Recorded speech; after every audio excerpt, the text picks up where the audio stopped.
দুর্গানগর নামক গ্রামে বাস করত বুধু নামে এক মুচি। বুধু আর তার বউ পদ্ম দুজনেই ছিল খুবই সৎ ব্যক্তি এবং তারা দুজনে গরিব হলেও তারা দুজনে ছিল খুবই ভালো মনের মানুষ। বুধু ছিল পেশায় একজন মুচি। সে চামড়া কিনে নিয়ে এসে নিজে হাতে জুতো তৈরি করত আর সেই জুতো মহাজনের দোকানে গিয়ে দিয়ে আসতো। কিন্তু কিছুদিন ধরে মহাজন আর বুধুর তৈরি করা জুতো নিতে চাইছিল না, কারণ যুগ পাল্টেছে, মানুষের পছন্দ পাল্টেছে, কিন্তু বুধুর জুতোর ডিজাইন পাল্টায়নি। সেই পুরনো ডিজাইনেরই জুতো বুধু তৈরি করত। সেই কারণেই বুধুর জুতো কারোর পছন্দ হতো না।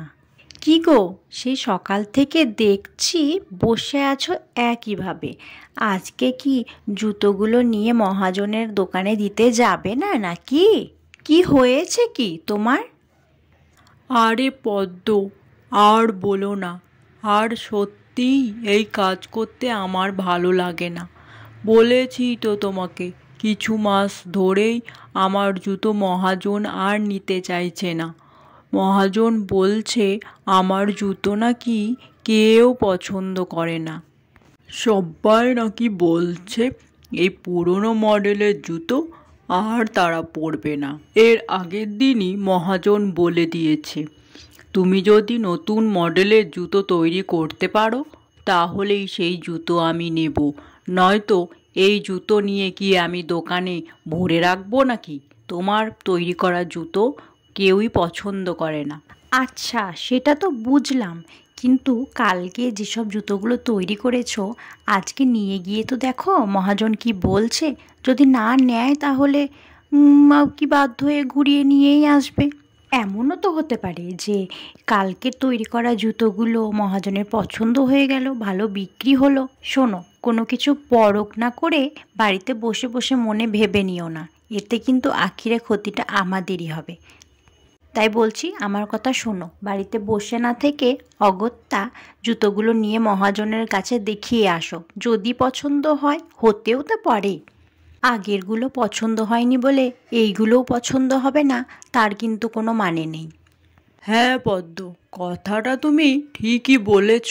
ঠিক আছে, কালকে যে জুতোগুলো তৈরি করেছি ব্যাগে ভরে দাও দেখি, আমি গিয়ে মহাজনকে দেখিয়ে আসি, যদি ভাগ্যক্রমে পছন্দ হয়ে যায়। সত্যিই তো, জুতোগুলো খরচা করে তৈরি করেছি ঘরে ভরে রাখার জন্য নাকি? তারপর যদি না নেয় তখন তার ব্যবস্থা করা যাবে না হয়। ঠিক আছে পদ্ম, তাহলে তুমি আমার ব্যাগটা গুছিয়ে দাও, আমি তাড়াতাড়ি শহরে গিয়ে জুতোগুলো মহাজনের দোকানে দিয়ে আসি। আবার তো সন্ধ্যায় ফিরে আসতে হবে নাকি? নয়তো শেষ ট্রেনটা আর পাবো না গো। হ্যাঁ, সেই বরং ভালো হবে। ব্যাগ আমি ঝটপট গুছিয়ে দিচ্ছি, তুমি রওনা দাও দেখি। কালকের ভাতটা আছে, সেটাই বরং মুখে দিয়ে বেরিয়ে পড়ো। ঠিক আছে পদ্ম, তাহলে আমি বেরোলাম। আর ঘরে যাই আছে তাই দিয়ে এক তরকারি ভাত করে রেখো, বরং এসে দুটো মুখে দেব, বুঝলে? আর তুমি কিন্তু খেতে দেরি করো না, খেয়ে নিও। ও, বলছিলাম কি, ঘরের পাশে দেখো দুটো লাউয়ের ডগা রেখেছি, ওই লাউয়ের ডগার শাক রান্না করে রেখো, বুঝলে? এসে দুটো ভাত মুখে দেব গরম গরম। আরে বাবা, হ্যাঁ, করে রাখবো। এখন যে কাজে যাচ্ছ সেই কাজে ঠাকুরের নাম করে যাও দেখি। শুধু খাই খাই লেগে আছে তোমার নাকি? বুধু ছিল ভীষণই ভোজন রসিক। সে কাজে বেরোনোর সময়ই পদ্মকে বলে যেত তার কি কি খেতে ইচ্ছা করছে। জুতো নিয়ে বুধু মহাজনের দোকানে পৌঁছানোর আগেই লোকজনের জুতো কেনার জন্য খুব ভিড়। কিন্তু প্রত্যেক মহিলার মুখে সেই একই কথা, এই একই ডিজাইনের জুতো কেন আপনি নিয়ে আসেন? এই জুতো আর কারোরই পছন্দ হচ্ছে না, এইগুলো নাকি পুরনো ডিজাইন। তাই সকলেই সেই সব জুতো না নিয়েই চলে যাচ্ছে। এদিকে এই সব দেখে তো মহাজন খুবই রেগে যাচ্ছে, কারণ তার দোকানে এত লোকজন জুতো কেনার জন্য আসছে, তবুও কারোরই একটাও জুতো পছন্দ হচ্ছে না। কি হে বুধু, আবার জুতো নিয়ে চলে এসেছো তুমি? তোমাকে না বললাম আমি আর তোমার জুতো নিতে পারবো না। দেখো দেখো, কত কাস্টমার এসে তোমার এই সব পুরনো ডিজাইনের জুতো দেখে ফিরে যাচ্ছে, কেউ এক জোড়া জুতোও কিনছে না। তোমার আগের ডিজাইনের জুতোগুলোই আমি বিক্রি করতে পারলাম না, আবার ব্যাগ ভরে জুতো নিয়ে চলে এসেছো। বলি এইসব জুতো দিয়ে করব কি আমি? হ্যাঁ, এগুলো কি বাঁধিয়ে রাখবো নাকি ঘরের মধ্যে? মহাজনের এইসব কথা শুনে তো বুধুর মন আরও খারাপ হয়ে যায়। বুধু পদ্মর কথা ভাবতে থাকে আর কিছু বলার শক্তি পায়। মহাজন বাবু, আজকে জুতোগুলো অন্তত আপনি নিয়ে নিন। পরের দিন থেকে যদি জুতো পছন্দ না হয়, জুতো বিক্রি না হয়, আমাকে ফেরত দিয়ে দেবেন। এই কথা শুনে সেই দিনের মতো জুতোগুলো মহাজন বুধুর কাছে নিয়ে নেয় এবং তাকে প্রাপ্য টাকা দিয়ে দেয়। আর সেই টাকা নিয়ে বুধু বাড়ির দিকে রওনা হয়ে যায়।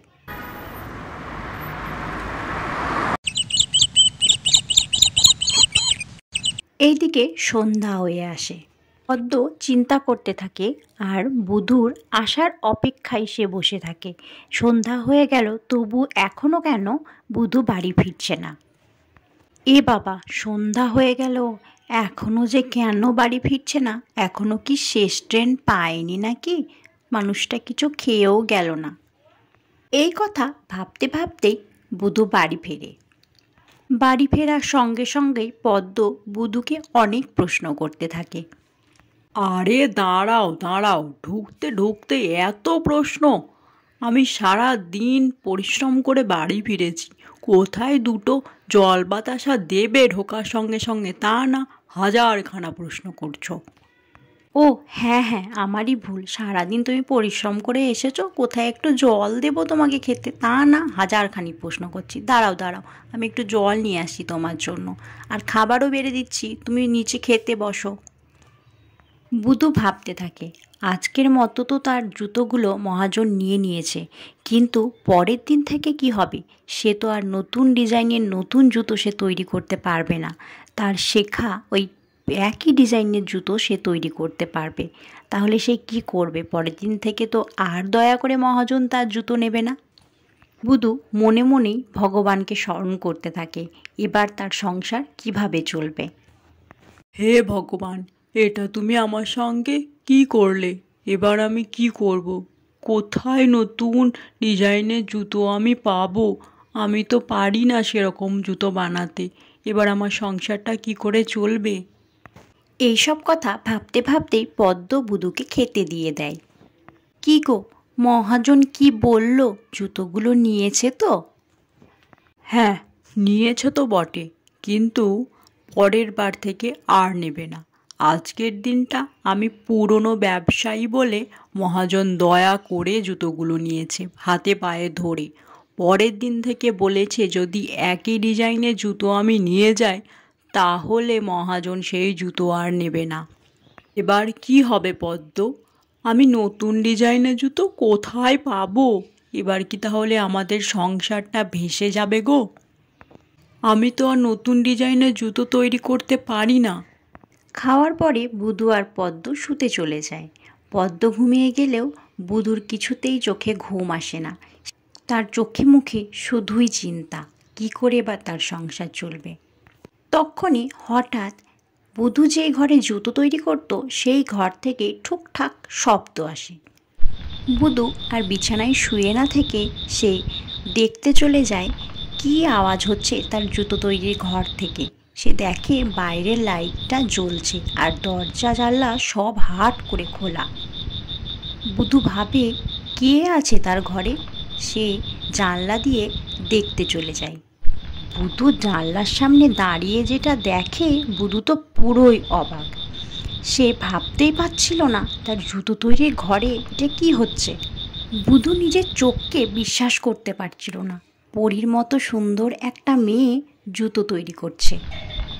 সেই সব দেখে বুধু কোনো আওয়াজ করে না, চুপচাপ এসে সে আবারও ঘুমিয়ে পড়ে।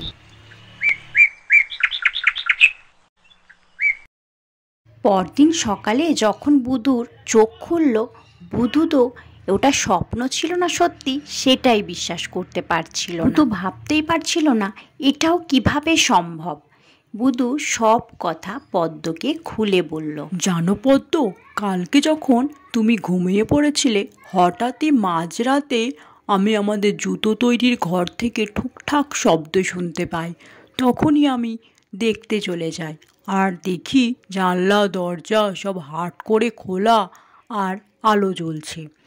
তো জানলা দিয়ে দেখলাম একটা সুন্দর পরীর মতো মেয়ে এক ঝটকায় 1000টা জুতো তৈরি করে দিচ্ছে, তাও আবার সে জুতো কি সুন্দর দেখতে। পরীর তৈরি করা সেই সব জুতো নিয়েই সেই দিন বুধু মহাজনের দোকানে দিতে চলে যায়। কি হে বুধু, সেই পুরনো ডিজাইনের জুতো এনেছো নাকি? আমি কিন্তু আজ আর ওই সব ডিজাইনের জুতো নেব না বলে দিলাম। আরে না না মহাজনদা, জুতোই দেখুন, আজকের জুতোগুলো পুরোই অন্য রকম। দেখুন একবার, সবার পছন্দ হবে এই জুতো, একদম আগের মতো নয়। হ্যাঁ সত্যি তো বুধু, এইসব ডিজাইনের জুতো তুমি কোথা থেকে তৈরি করলে? হ্যাঁ, তোমার হাতে তো দেখছি জাদু চলে এসেছে, খুব সুন্দর হয়েছে তোমার জুতো। পরীর তৈরি করা জুতোগুলো মহাজনের খুব পছন্দ হয় আর বুধুকে সে প্রাপ্য টাকা দিয়ে দেয়। মহাজন সাহেব, তাহলে আমি আজকের মতো আসি। সেদিনের মতো বুধু খুব খুশি ছিল আর তার প্রাপ্য টাকা নিয়ে সে বাড়ি চলে আসে। খাওয়া দাওয়ার পর যখন আবার বুধু আর পদ্ম ঘুমোনোর জন্য শুয়েছিল তখন আবারও সে সেই জুতোর ঘর থেকে ঠুকঠাক শব্দ শুনতে পায় আর বুধু আর পদ্ম দুজনেই চলে যায় জুতো তৈরির ঘরে। কারণ পদ্ম পরীকে দেখতে খুবই আগ্রহী ছিল। সেদিনও পদ্ম নিজের চোখকে বিশ্বাস করতে পারছিল না, সত্যি একটা পরী এসে তাদেরকে জুতো তৈরি করে দিচ্ছে। পরদিন মহাজনের দোকানেও ওই সব বুধুর তৈরি নতুন ডিজাইনের জুতো কেনার জন্য লোকের ভিড় পড়ে যায়। আরে মহাজন দাদা, এই সব নতুন নতুন জুতোগুলো কোথায় লুকিয়ে রেখেছিলে? হ্যাঁ, কত সুন্দর ডিজাইন, আমার কিন্তু খুব পছন্দ হয়েছে। কবে থেকে এমনই জুতো চাইছিলাম। সেদিনও খুশি খুশি মহাজন বুধুর জুতো কিনে নেয়। কি গো, আমাদের ওই পরী কত সাহায্য করেছে। আমার মনে হচ্ছে ওই পরীকে আমাদেরও কিছু দেওয়া দরকার। আমাদেরও তো কোনো ছেলে মেয়ে নেই বলো। আমি ভাবছি আমি ওই পরীর জন্য কিছু রান্না করি। হ্যাঁ, তুমি ঠিকই বলেছ। তুমি পরীর জন্য বরং পায়েস রান্না করো। ছোট মেয়ে তো মিষ্টি খেতে খুব পছন্দ করবে। আর আমি বরং বাজার থেকে একটা সুন্দর দেখে জামা কিনে আনি, সেটাও পরিমায়ের খুব পছন্দ হবে। যতই হোক, এই পরিমায়ের জন্যই তো আমাদের সংসারটা চলছে ঠিক মতো, বলো? নয়তো এর আগের দিন রাতে তো আমি ঘুমোতেই পাচ্ছিলাম না যে আমাদের সংসারটা কিভাবে চলবে। ভগবান নিজে কানে আমার কথা শুনেছে জানো। হ্যাঁ গো, তুমি ঠিকই বলেছ। তার জন্যই তো ভগবান ওই পরিমাকে আমাদের কাছে পাঠিয়ে দিয়েছে আমাদের সাহায্য করার জন্য। আচ্ছা, আর কথা না বাড়িয়ে তুমি বাজার থেকে বরং জামাটা নিয়ে আসো আর আমি কিছু রান্না করে নিই, বুঝলে? এখনই তো সন্ধ্যা হয়ে আসবে। হ্যাঁ হ্যাঁ, তুমি ঠিকই বলেছ, আর দেরি করবো না, বাজার থেকে বরং জামাটা নিয়ে আসি, তখন আবার পরিমায়ের আসার সময় হয়ে যাবে, বুঝলে? আমি আজকে বেশি করেই চামড়া কিনে নিয়ে এসে রেখে দিয়েছি। না গো, তুমি বেশি চামড়া রেখো না, আমাদের পরিমায়ের হাতে তো অত জুতো তৈরি করতে ব্যথা হয়ে যাবে নাকি। আচ্ছা, যাও যাও, বাজারে যাও। সেদিন রাত্রে বুধু আর পদ্ম পরীর জন্য সুন্দর একটা জামা আর পায়েস রান্না করে রেখে কোনায় লুকিয়ে অপেক্ষা করতে থাকে কখন পরী আসবে তাদের ঘরে। তারা এটাও ভাবতে থাকে আদেও তাদের রান্না করা খাবার আর তাদের কেনা জামা পছন্দ হবে তো পরিমায়ের। এই কথা ভাবতে ভাবতেই আকাশ থেকে নেমে আসে পরী। পরী নেমে এসেই যখন দেখে টেবিলের ওপর পায়েস রাখা আর বিছানার ওপর একটা জামা রাখা আছে, পরি বুঝতে পেরে যায় নিশ্চয় মুচি আর মুচির বউ এইগুলো আমার জন্য রেখে গেছে, কিন্তু তারা তাহলে এটাও বুঝতে পেরেছে যে আমি এসে তাদের জুতো তৈরি করে দিই। ওরা দুজনেই খুবই সৎ ব্যক্তি, তাই ভগবান আমাকে ওদের সাহায্য করতে পাঠিয়েছে। এই কথা বলার পর পরই পদ্মর রান্না করা পায়েসটা খুব আনন্দ করে বসে খেতে থাকে। আমারও যদি একটা মা থাকতো এরকমই রান্না করে খাওয়াতো আমায়। পায়েসটা খাওয়ার পর পরি আরও সুন্দর সুন্দর অনেক ডিজাইনের সুন্দর সুন্দর জুতো তৈরি করে রেখে সে চলে যায়।